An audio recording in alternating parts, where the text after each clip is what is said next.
Саня, еще один вопрос. Обозначение некоторых населенных пунктов в Чечне и даже рек замечается и в разных странах. Что это? Давай вот так скажем. Ведь наши племена проходили через Кавказ с древнейших времен. Отсюда, например, пошли многие племена, называемые кавконы, пеласки. Вот. Они же ахейцы. Ведь эллады же создали те племена, которые назывались ахейцами. Например, донайцы.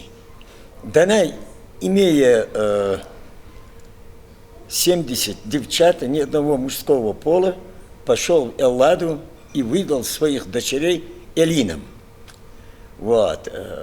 Наши женщины были почеты всегда. Об этом я пишу постоянно.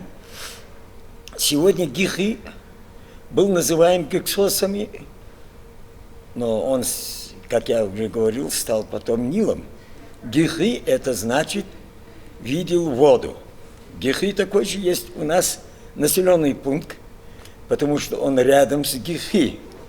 Орга, например, встречается в Элладе, встречается в Малой Азии.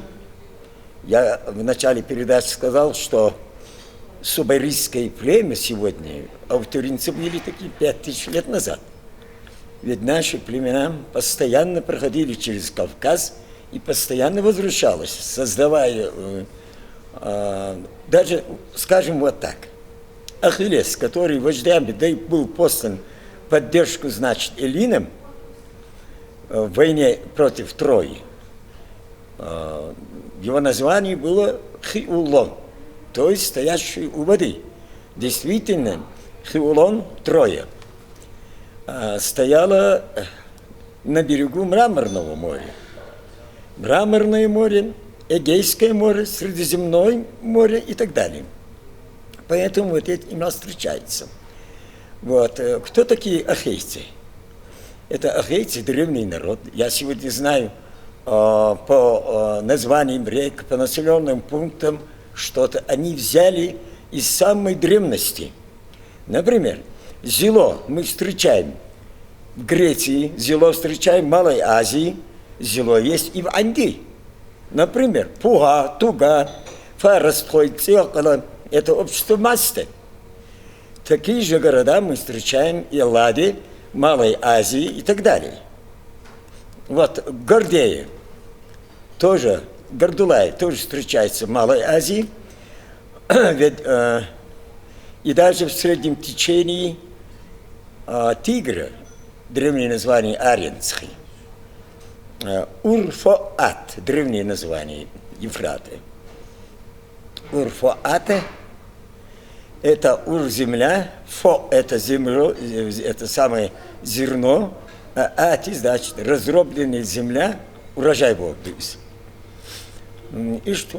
Поэтому я сегодня глубоко убежден глубоко, что андийцы, мастинцы в далеком прошлом были эллинами, и ахейцы, донайцы, пеласки и так далее.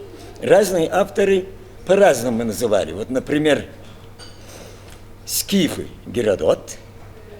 Ведь греки называли скифы, это племена, которые жили вокруг Мекиды, это Азовское море, Мелахи, Тезехи и так далее. Вавилоны называли киммерийцами, а персы – саками. Я в своих статьях пишу, что саки – это алародии, которые владели полностью Средней Азией, Айраратской долиной, и даже Вивиен говорит, что алародии жили отчасти даже в верховьях Алазани, это современная Грузия. Вот такие дела. Ведь государство Урарту было сколочено из 4 больших племен. Это алародии, племена Наири, горная часть современного Кавказа, Сайспери и так далее. Ведь вокруг Вана, озера, Урмии образовывались большие и малые, значит, государства. Мы помним, 8 век до нашей эры только было вокруг Ваны 80 мелких государств. Хуритские. Но, впоследствии потом начали называть эли, князья и так далее. Вот такие дела, Султан. Вспомните, еще будем рады отвечать. Баркал.